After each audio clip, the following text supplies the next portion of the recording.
صل على سيدنا محمد وآل سيدنا محمد الذي تنحل به العقد وتنفرج به الكرب وتقضى به الحوائج وتنال به الرغائب وحسن الخواتيم ويستسقى الغمام بوجهه الكريم. وصلى اللهم على سيدنا محمد وآل بيت الطيبين الطاهرين. يا صباح الخير أو مساء الخير والسعادة والهنا على كل حبايبي ومتابعيني داخل مصر وخارج مصر. أهلا بكم بفيديو جديد. قبل ما أبدأ الفيديو بفكركم دايما بالاشتراك في قناتي على اليوتيوب وتنزلوا تفعلوا الجرس الكل عشان كل ما ننزل فيديو جديد يوصلكم بيه إشعار جديد على خير إن شاء الله.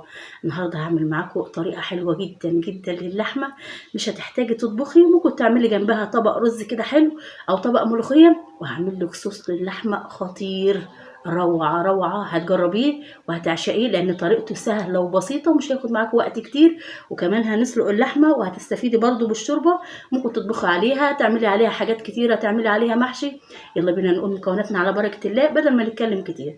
عندي هنا المكون الرئيسي بتاعي طبعا اللحمة، تمام كده تمام. عندي الطماطم وعندي بصل مبشور شوية حلوين كده، 3 بصلات حلوين عشان هم دول اساس الصوص اللي احنا هنعمله.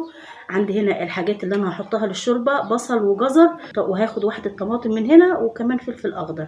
عندي هنا اللي انا هعمله برده للتتبيله، عندي البصل والفلفل وقرن فلفل حامي وفصين من الثوم. قرن الفلفل مش هقطعه يعني، ممكن اخد حته صغيره منه عشان ده حسب الرغبه يعني. عندي الحاجات اللي انا هنزلها في الشوربه، عندي هنا ورق لوري، عندي كزبره، فلفل اسود حصى، ورش رشه من جوز الطيب، وكمان عود من القرفه. دي كل مكوناتي. يلا بينا عشان نشوف احنا هنعمل ايه. اللهم صل على سيدنا محمد وآل سيدنا محمد. رفعنا الحله على النار، حطينا فيها ماده دهنيه سمنه على زيت، هنحمر فيها اللحمه. انا غسلتها طبعا كويس. بسم الله.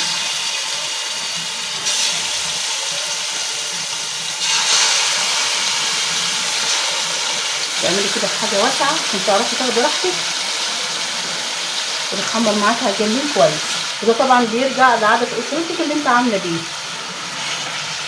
طيب عندي كده الحاجات اللي انا بضيفها للشوربه، هضيف لها هنا عشان تتنكد مع اللحمه وهي بتتحمر، وهضيف عود القرفه، وهضيف كده حاجات الحب دي تبقى حلوه جدا وتدي نكهه حلوه عن المفروض. عندي كمان في الوقت ده خش كده رشه من جوز الطيب.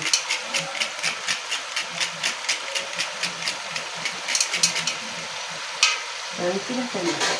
هضيف كمان الحاجات اللي بتاعت الشوربه معايا برضو.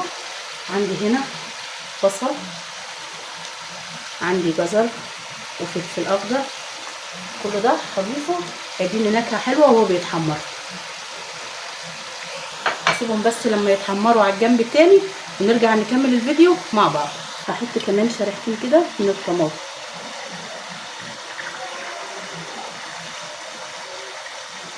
في المرحله دي اللحمه كده اتشوحت وقلبنا كل حاجه فيها بالشكل ده. انا مش عايزاها تتحمر على الاخر لان انا لسه هدخلها الفرن، فهي معايا كده تمام. كل المكونات اتقلبت في بعضيها. كل اللي انا هعمله دلوقتي ان انا هنزل بالميه السخنه. بسم الله الرحمن الرحيم.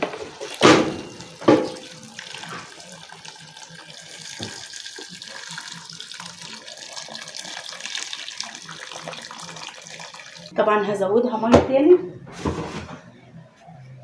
واسيبها لغايه ما تتسلق، ونعمل مع بعض التسبيكه اللي احنا هنحط فيها اللحمه، نجهزها لغايه اللحمه ما تتسلق.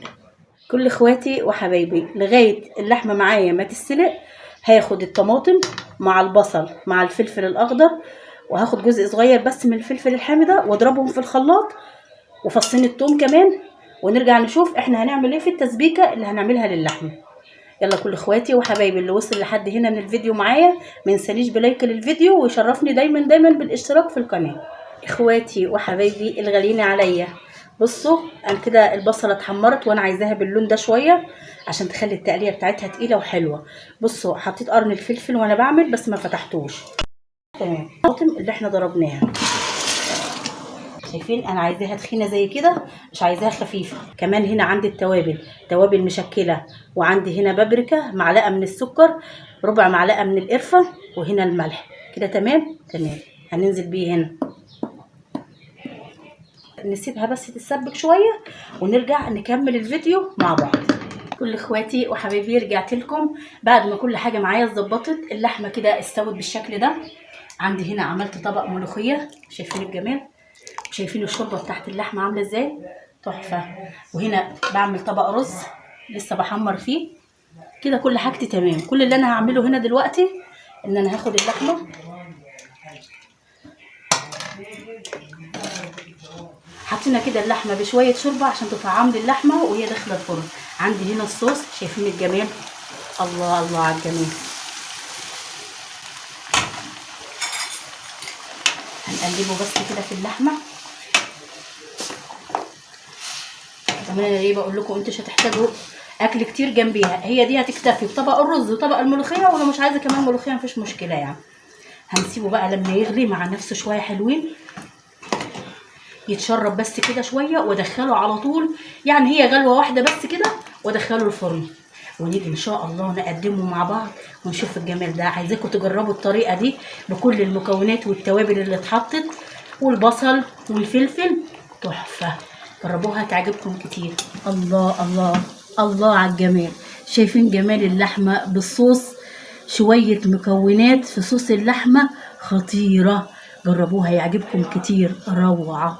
وبكده كل اخواتي وحبايبي وصلت لنهايه الفيديو. خرجت صينيه اللحمه بالصوص بالشكل ده من الفرن. مش عارفه اقول ايه الصراحه على العظمه والجمال ده، انتوا اللي هتحكموا. روعه، الريحه والطعم خرافه. عملت جنبها طبق رز كده ابيض، يا سلام. شايفين الجمال؟ بصوا بصوا العظمه والريحه بتاعتها، اقسم بالله روعه. شايفين الصوص؟ بصوا الصوص لوحده حكايه. شايفين الجمال؟ عايزاكم تجربوا الطريقه دي، تحفه. قولوا لي بقى ايه رايكم في الفيديو وفي الطريقه. لو عجبكم الفيديو، عجبتكم الطريقه، لايك للفيديو واشتراك في القناه، فعلوا الجرس الكل عشان يوصلكم مني كل جديد. الف هنا وشفا. السلام عليكم ورحمه الله وبركاته. نتقابل في فيديو جديد على خير ان شاء الله.